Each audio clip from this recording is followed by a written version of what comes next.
Astro life junction channel में आप सभी का स्वागत है। मैं सरिता कुलकर्णी आज बात करने वाली हूँ शुक्र के विशेष गोचर पर। शुक्र ऑलरेडी वक्रस्थ अवस्था में 22 जुलाई को जा चुके हैं, परंतु राशि परिवर्तित होकर वे कहाँ आए हैं? कर्क राशि में आ चुके हैं। और कर्क राशि में 22 जुलाई से लेकर 7 अगस्त तक वो सिंह राशि में चल रहे थे वक्रस्थ अवस्था में। 7 अगस्त से लेकर 4 सितंबर तक ये कर्क राशि में रहने वाले हैं। अब ये विशेष गोचर क्यों है? उसका एक बड़ा कारण है, क्योंकि ये विशेष गोचर इसलिए है कि कोई भी ग्रह जब वक्री अवस्था में जाता है तो उसको चेष्टा फल तो प्राप्त होता ही है, परंतु जब वह अभी शुक्र सिर्फ वक्री न होकर अस्तंगत अवस्था में भी है, क्योंकि शुक्र की डिग्री अगर हम देखें तो 22 के लगभग चल रही है, 28 डिग्री के आसपास चल रही है, सॉरी। और सूर्य अभी युति बनाकर बैठे हुए हैं शुक्र के साथ में 22 डिग्री की। इसका अर्थ है कि शुक्र अभी अस्तंगत और वक्री दोनों है और अभी काफी समय तक इस अवस्था में रहने वाले हैं। चेष्टा बल में कोई भी ग्रह जो होता है वो काफी पावरफुल हो जाता है, बट इस इस स्थिति में शुक्र जो है जब वो वक्री अवस्था में जाते हैं और असंगत भी होते हैं तो वो कमजोर हो जाते हैं। परंतु कमजोरी किसी के लिए वरदान साबित होती है तो किसी के लिए नुकसान। तो हम ये समझने वाले हैं सभी राशियों के लिए कि किस प्रकार रहेगी। बट उसके पहले मैं जैसा कि मैंने पिछले वीडियो में अनाउंसमेंट की थी कि मैंने अपने पहली पुस्तक का लिखान शुरू किया है और जो सब्जेक्ट है वो ज्योतिष के एक बहुत महान योग पर है, जिसको मैं अभी रिवील करना उचित नहीं समझती हूँ। परंतु जिस प्रकार से आप सभी ने वीडियोस को प्रतिसाद दिया है, जिस प्रकार से आपने हमेशा मेरी डिटेलिंग्स को सराहा है, आप सभी दर्शकगण या जितने भी पब्लिकेशन हाउसेस हैं जो इस वीडियो को देख रहे हैं, उन सभी के लिए मैं डिक्लेरेशन दे रही हूँ कि उस किताब में काफ़ी डिटेलिंग और काफ़ी गूढ़ तत्वों को, ऐसे एस्पेक्ट्स को लेकर आने वाली हूँ जिन एस्पेक्ट्स पे हम जनरली बात नहीं करते हैं, जिन एस्पेक्ट्स को हम डेली लाइफ में जूझ रहे होते हैं। उसी के साथ-साथ मेरा अगला जो वीडियो होने वाला है, मैं विश्लेषण करने वाली हूँ एक ऐसी पत्रिका पर, एक ऐसे व्यक्ति की पत्रिका पर जो कर्म से अघोर है।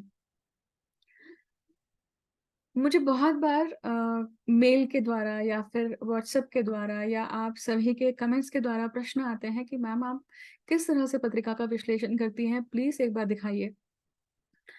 तो ये प्रयास मैं उन सभी छात्रों के लिए, उन सभी ज्योतिष जिज्ञासुओं के लिए कर रही हूँ जिनको पत्रिका विश्लेषण समझना है कि किस प्रकार से किया जाना चाहिए। अब हम वापस वीडियो के टॉपिक पे आते हैं और वक्री शुक्र जो असंगत अवस्था में है और सूर्य के साथ में युति बनाकर कर्क राशि में बैठे हुए हैं, उसके ऊपर बात करते हैं। तो कुछ बातें, कुछ कीवर्ड्स हम समझ लेते हैं कि ये किसके लिए सबसे पहले प्रभावी होने वाला है। तो जिनका सबसे पहले कर्क राशि का ही कर्क राशि का ही शुक्र है, उनके लिए बहुत प्रभावी होने वाला है। जिनकी भी पत्रिकाओं में शुक्र वक्री अवस्था में चल रहे हैं और असंगत अवस्था में हैं, मतलब आपके जन्मस्थ पोजीशन जो शुक्र की है, वो अगर वक्री अवस्था की है और असंगत अवस्था की है, आर और सी लिखा रहता है, देखिए।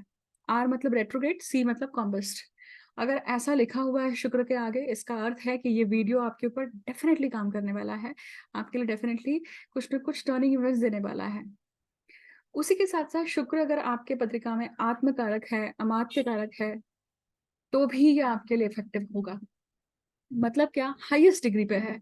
आत्म कारक ग्रह जो हाईएस्ट डिग्री पे होता है, सेकंड हाईएस्ट डिग्री पे जो होता है, वो होता है अमात्य कारक।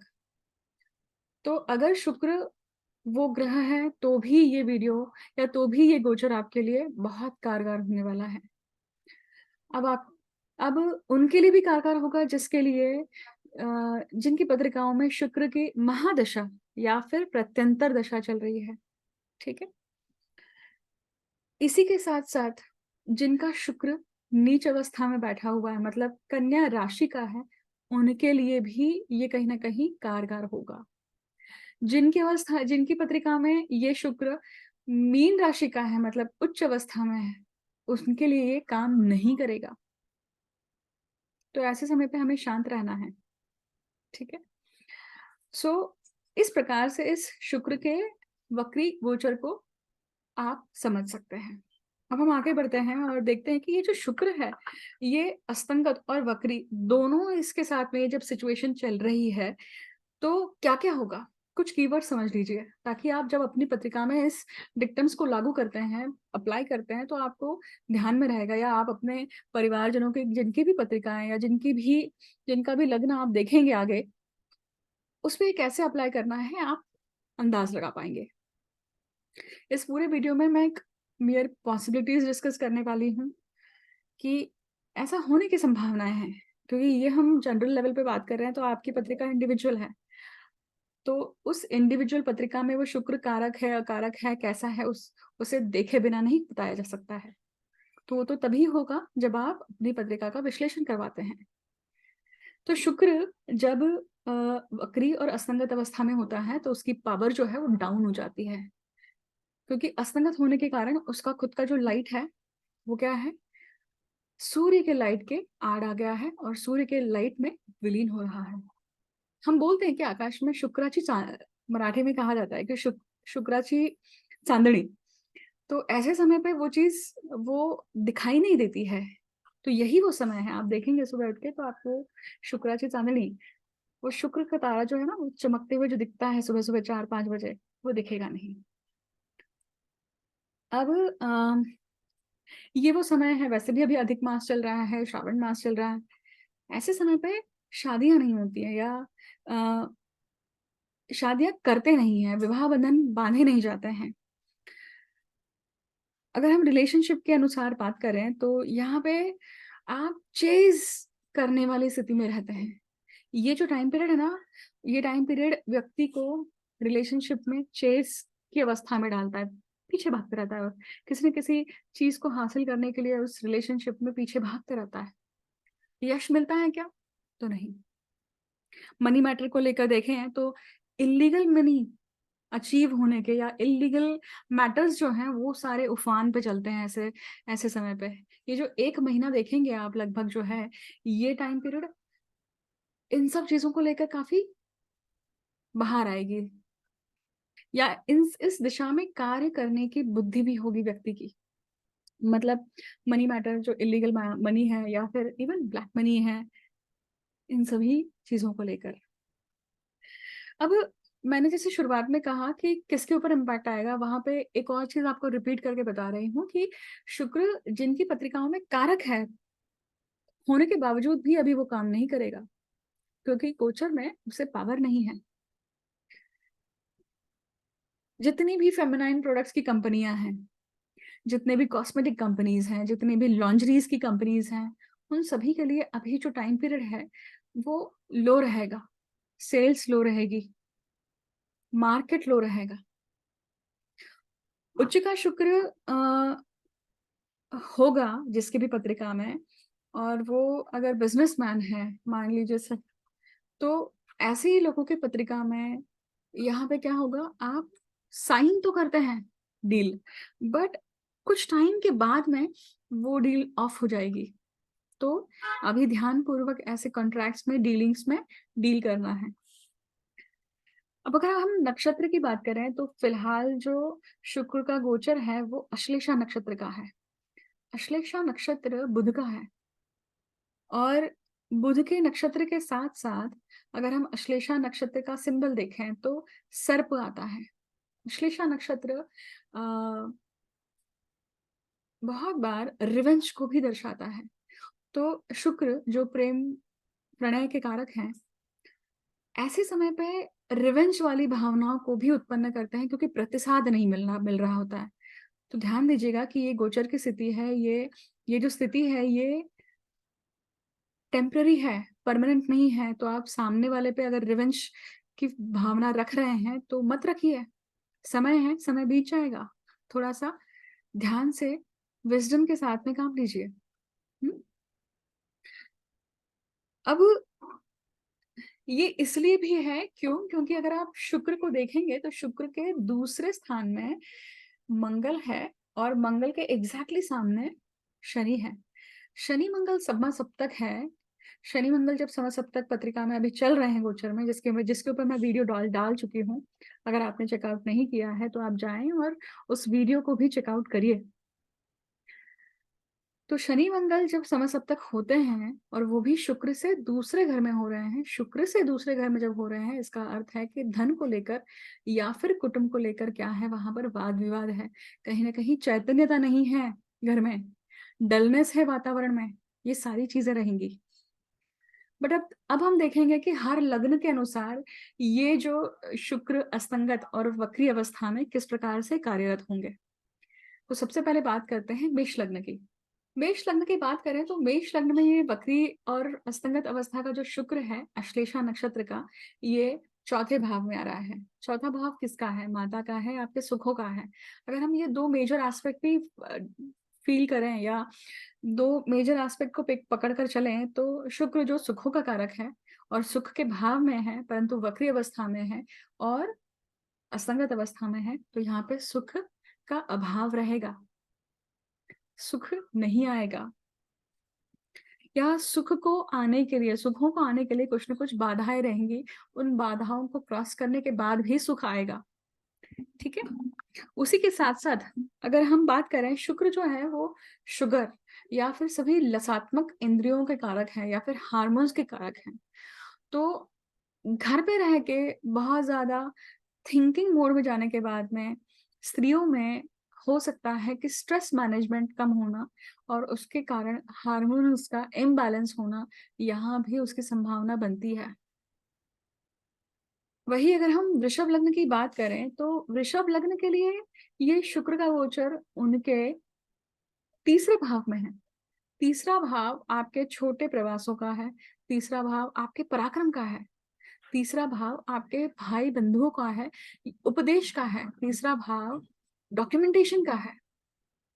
तो धोखे से आपसे कोई डॉक्यूमेंटेशन साइन हो जाना, इसकी संभावना दिखाई देती है। या फिर पराक्रम, आपसे ऐसा पराक्रम होगा जो शुक्र, मतलब वक्रस्थ अवस्था का जो शुक्र है वो हमेशा illegal matters, illegal money, black market वाला, ये सारी चीजों को प्रोवोक करता है, ये सारी चीजों को करने के लिए प्रवृत्ति देता है।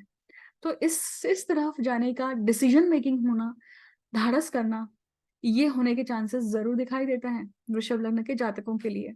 तो आप सतर्क रहिए, सावधान रहिए।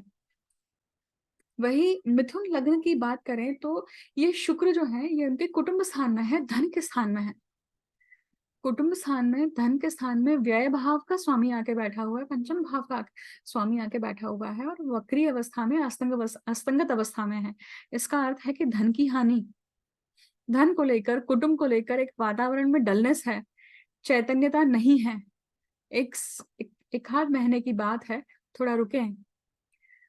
कोई भी चीज जब डलनेस आ रही है तो आपको एफर्ट्स लेने पड़ेंगे, अपना फ्री विल डालना पड़ेगा, अपने कर्म लगाने पड़ेंगे उस चीज को ठीक करने के लिए। और हो सकता है कि प्रतिशत उतना अच्छा आए भी नहीं। तो धन को लेकर या फिर कुटुंब को लेकर, इवन वाणी को लेकर, इवन इमोशंस को लेकर भी यहाँ पे क्या होगा, थोड़ी सी ऊपर नीचे रहेगी, फ्लक्चुएशंस रहेंगे। और कुटुंब में ये होने के कारण, एक दूसरे के कारण, एक दूसरे को डिप्रेशन में जाने देना नहीं है, ये कंट्रोल करना है। वही रॉन्ग डिसीजन मेकिंग हो सकती है धन को लेकर। कर्क लग्न की बात करें, क्योंकि कर्क लग्न के लिए ही ये जो गोचर है खास है। क्यों? क्योंकि कर्क लग्न में शुक्र और सूर्य की युति है और ये शुक्र जो है अस्तंगत अवस्था में, वक्री अवस्था में चल रहे हैं। इसका अर्थ है कि यहाँ पे ये शुक्र जो है आपको अत्यंत इमोशनल करने वाले हैं। आपका इमोशनल क्वोशंट जो है वो डिस्टर्ब होगा। मेरे साथ ही क्यों, अल्टीमेटली मेरी ही भावनाओं को कोई समझता क्यों नहीं है, और उसके कारण एक रिवेंज वाली फीलिंग आना, इसकी संभावना है। क्यों? क्योंकि वो शुक्र अश्लेषा नक्षत्र में चल रहा है। अब जब ऐसा होता है तो आपके अंदर, आपके शरीर में चैतन्यता का अभाव हो जाता है। चैतन्यता मतलब क्या? हम बोलते हैं उसे स्फूर्ति, हम बोलते हैं एक उमंग। तो ये अगर अभाव है तो ये कहीं न कहीं आपको क्या करना पड़ेगा? अपने आप को ऐसी चीज़ों में डालना पड़ेगा, ऐसी चीज़ों में फ़ोकस करना पड़ेगा जिसके कारण आपका मन शांत होगा। जप करना, ध्यान धारणा करना, मंत्र उच्चारण करना, ज़ोर से मंत्र उच्चारण करना। शुक्र जब वक्रस्थ अवस्था में और असंगत अवस्था में है, तो ये लगन का शुक्र अर्गला स्तोत्र के लिए या फिर लक्ष्मी के मंत्रों के लिए आप ज़रूर इस चीज़ को कर सकते हैं। लक्ष्मी देवो नमो नमः ये भी एक आसान उपाय होता है उसके लिए। परंतु ध्यान रखिएगा, ये मंत्र उच्चारण करना, ये सभी के लिए लागू होता है कि नहीं होता है, डिपेंड करता है कि आपकी पत्रिका में वो शुक्र कारक है या कारक है। तो मैंने शुरुआत में जो पॉइंट्स बोले हैं वो तो सुने। उसके बाद में अगर आपको कोई कन्फ्यूजन है तो आप एक अच्छे ज्योतिषी से सलाह लीजिए। पत्रिका विश्लेषण करवाएँ। सिंह लग्न के लिए अगर बात करें तो अब ये शुक्र इनके व्यय भाव में चला गया है। तो व्यय भाव में जब सिंह लग्न में ये जाता है तो इल्लीगल शैया सुख इसकी संभावनाएँ बनाता है, जो कि आपको अवॉइड करना है। आपकी वृत्ति, आपका मनोबल, आपकी मानसिक स्थिति इस चीज़ को करने के लिए कार्यरत होगी। क्यों? क्योंकि भाग्य भाव में क्या है? चंडाल योग है। याद रखिएगा, आपस में पति-पत्नी के आपस में झगड़े होने के कारण, वाद-विवाद के सिचुएशन होने के कारण आप किसी ये मूल कारण बनता है उस चीज़ को करने के लिए।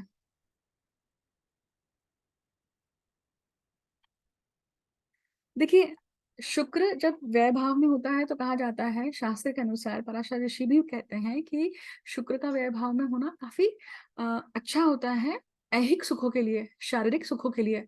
बट ये शुक्र असंगत अवस्था में है और वक्री अवस्था में है तो शीघ्र पतन जैसे जैसी समस्याएँ या आप ये कहेंगे परफॉर्मेंस को लेकर चाहे स्त्री हो या पुरुष हो, नीरसता आना, इसकी भी संभावना है। तो इन्हें टैकल करना है आपको, सही तरीके से मार्गस्थ करना है।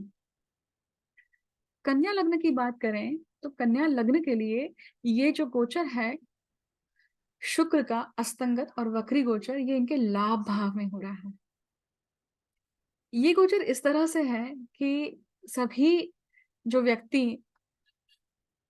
एवरेज लुकिंग है या हम कहें एक कहावत कहूँगी क्योंकि ऐसा किसी के लिए या ऐसा कहना एकदम जजमेंट पास में करना हो सकता है। इसलिए मैं ये कहूँगी कि ये वो सिचुएशन है जब वक्री अवस्था में शुक्र होता है और असंगत अवस्था में होता है तो बंदर के हाथ में मोतियों की माला आती है। मतलब ऐसे व्यक्तियों ठीक-ठाक दिखने वाले व्यक्तियों को ऐसे व्यक्ति सुंदर व्यक्ति मिल जाते हैं, वाइस वर्सा। जो वो हम बहुत बार बोलते हैं ना कि ये कैसी जोड़ी है? आता है ना दिमाग में ख़्याल। ये वो सिचुएशन है जब ऐसा गोचर जब होता है तब ऐसी जोड़ियाँ आपस में मिलती हैं। तो एक फन वाइज़ मैंने वो चीज़ कही कि बंदर के हाथ में मोतियों की माला, परंतु ये सत्य होता है। ये वो समय है कि जब अब हम लाभ भाव की बात कर रहे हैं ना कन्या लग्न के लिए, तो यहाँ पे इल्लीगल तौर से पैसा कमाना या आपको ऐसे प्रसंग आना, आपके सामने ऐसी अपॉर्च्युनिटीज़ आना, उसे एनकैश करना, ये वो प्रसंग है जब ऐसा हो सकता है। और वक्री अवस्था का शुक्र है तो डेफ़िनेटली हो सकता है। वही अगर तुला लग्न की बात करें तो ये जो गोचर है वक्री अवस्था के शुक्र का और असंगत का, ये उनके दशम स्थान में हो रहा है। कर्म के स्थान में हो रहा है, तो गलत कामों को कार्यरत करने की प्रवृत्ति होगी ही यहाँ पर। गलत कार्य गलत काम जैसे अंडर द टेबल पैसे लेना या मैनिपुलेट करके किसी से डील साइन करवाना या धोखे से रिज्यूम में गलत एक्सपीरियंस डाल देने के कारण या अपने को वो जॉब चाहिए और माल प्रैक्टिस करना थोड़ा, ये चीज़ करने की संभावना या इस तरह की वृत्ति हो सकती है आपकी और इस 1 महीने में ये करने का धाड़स भी हो सकता है। अगर हम वृश्चिक लग्न की बात करें, तो भाग्य भाव में ये गोचर शुक्र का अस्तंगत और वक्री अवस्था में सूर्य के साथ में युति करे हुए हैं।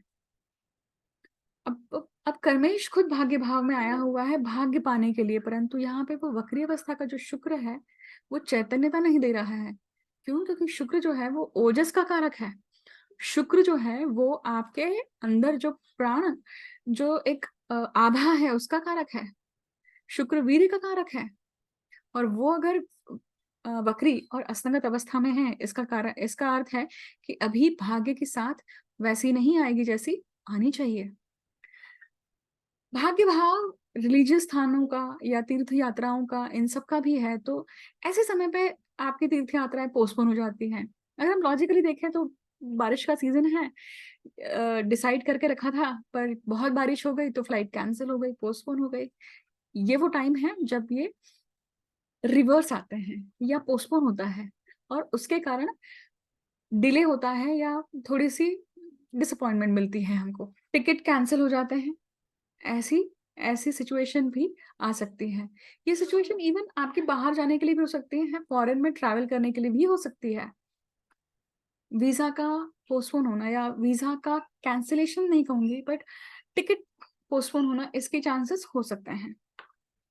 अगर हम धनु लग्न की बात करें, तो धनु लग्न के लिए ये जो शुक्र का असंगत और वक्री गोचर जो है, ये अष्टम भाव में है। अष्टम भाव में शुक्र का इस तरह से होना, ये, अब शुक्र देखिए यहाँ पे पेंडिंग कर्मा का और लाभ भाव का स्वामी है। पेंडिंग कर्मा का स्वामी वक्री अवस्था में, असंगत अवस्था में सूर्य के साथ में है। सूर्य जो इम्यूनिटी को दर्शाता है, यहाँ पे मिथुन लग्न के जातकों के लिए इम्यूनिटी पे डायरेक्ट घाव है। तो किडनी के डिसऑर्डर होना, या फिर जलोदर, या जहाँ भी शरीर में पानी जम जाता है, एडिमा हो जाता है, या इस प्रकार के डिसीज़ेज़ से डिसीज़ होना, कफ, एलर्जीज़। अगर इन शॉर्ट कहें तो पेंडिंग कर्मा शरीर के माध्यम से पूरा होता है, रोग के माध्यम से पूरा होगा यहाँ पर। ऐसे अनुभव आते हैं तो वीडियो के कमेंट सेक्शन में ज़रूर साझा कीजिएगा। अगर हम मकर लग्न की बात करें तो ये शुक्र का जो गोचर है, ये कहाँ है? ये उनके सप्तम भाव में है। और सप्तम भाव क्या है? पार्टनर्स का है, बिज़नेस का है, और आपके स्पाउस का है। तो ये वो समय है एग्ज़ैक्टली जब रिलेशनशिप के इश्यूज़ और ज़्यादा उफान में आएँगे। डिवोर्स तक की सिचुएशन जाना, रिलेशनशिप में प्रॉब्लम होना, मिसअंडरस्टैंडिंग होना, ये वो टाइम है जब ये सब चीज़ें बढ़ेंगी। उसी के साथ-साथ इस समय पे शादियाँ, विवाह नहीं होते हैं, बंधना नहीं चाहिए, क्योंकि वो फ्रूटफुल नहीं होते हैं बहुत बार। शुक्र जो है वो ओजस का कारक है, आभा का कारक है, चैतन्यता का कारक है, और रिलेशनशिप में अगर चैतन्यता नहीं रहेगी तो वो रिलेशनशिप स्टेल हो जाएगी, अधमरी हो जाएगी। यही वो समय है जब पार्टनरशिप भी ब्रेक होती है, बिज़नेस पार्टनरशिप भी ब्रेक होती है। Again, business partnership, it depends upon the relationship again, right? So there are some things which you agree on, और आप वहाँ पे मुकर जाते हैं।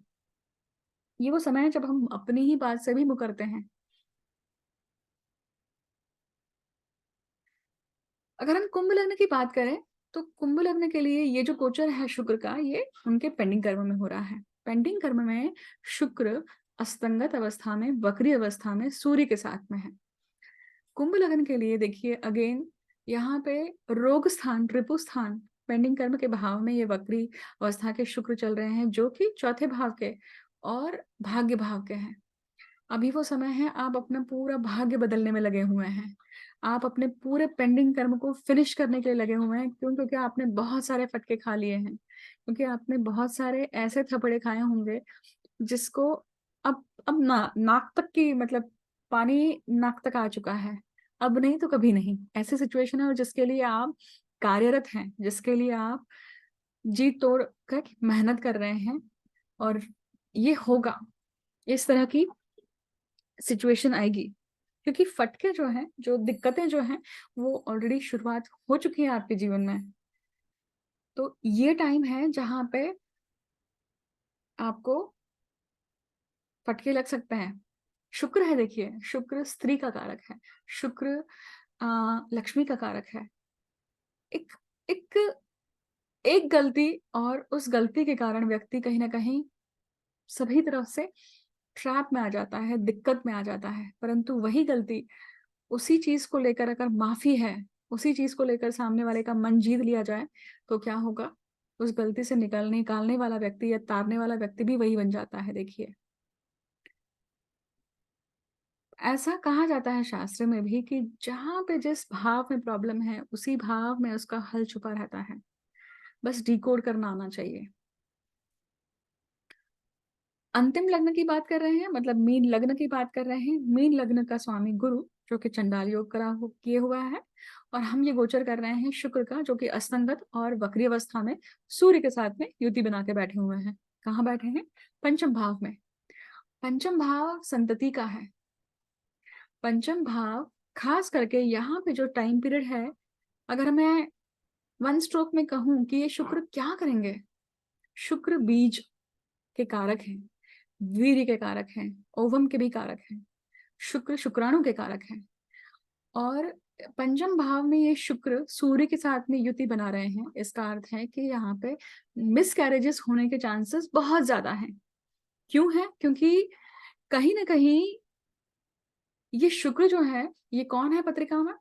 आपके अष्टम भाव के स्वामी जहां पे केतु हैं, और आपके पराक्रम भाव के, मतलब आपके ओन एफर्ट्स, उसके स्वामी हैं। अष्टम भाव निज दोषों को दर्शाता है, और निज दोषों के कारण, अपनी ही गलती के कारण ऐसी घटना के घटित होने के चांसेस बनते हैं। डरिएगा नहीं यहाँ पर। ये एक चांस है, ये एक प्रोबेबिलिटी है। आपके पत्रिका में शुक्र कारक है या कारक है, आपकी पत्रिका में सब योग किस प्रकार है, उसके ऊपर भी डिपेंड करता है कि इसकी इंटेंसिटी क्या है, या ये घटित होगा भी कि नहीं। तो पत्रिका देखे बिना उस चीज को मत, पत्रिका का आकलन किए बिना मत उसे फॉलो कीजिएगा। इस प्रकार से हमने शुक्र के वक्री और असंगत गोचर को समझा, जाना कि सभी 12 लग्नों के लिए ये किस प्रकार से कार्यरत होंगे। आप सभी के लिए ये जो शुक्र गोचर होगा किस प्रकार से कार्यरत होगा, या आपको कैसे अनुभव आते हैं, आप वीडियो के कमेंट सेक्शन में शेयर कर सकते हैं। आप चाहें तो पत्रिका का विवेचन करवा सकते हैं। एक बात याद रखिएगा कि ये शुक्र आपकी पत्रिका में कारक है, किस प्रकार से रिजल्ट देगा, आपकी पत्रिका यूनिक है, उसके ऊपर ही डिपेंड करता है ये। यही मैं अपने वीडियो को विराम देती हूँ। अगले वीडियो में जरूर आपसे एक विशेष वीडियो लेकर, जिसकी मैंने अनाउंसमेंट पहले करी है, कि एक ऐसी पत्रिका का विश्लेषण करने वाली हूँ जो अघोर की पत्रिका है। जल्द ही मिलती हूँ आपसे। मुझे अंत तक सुनने के लिए बहुत बहुत धन्यवाद।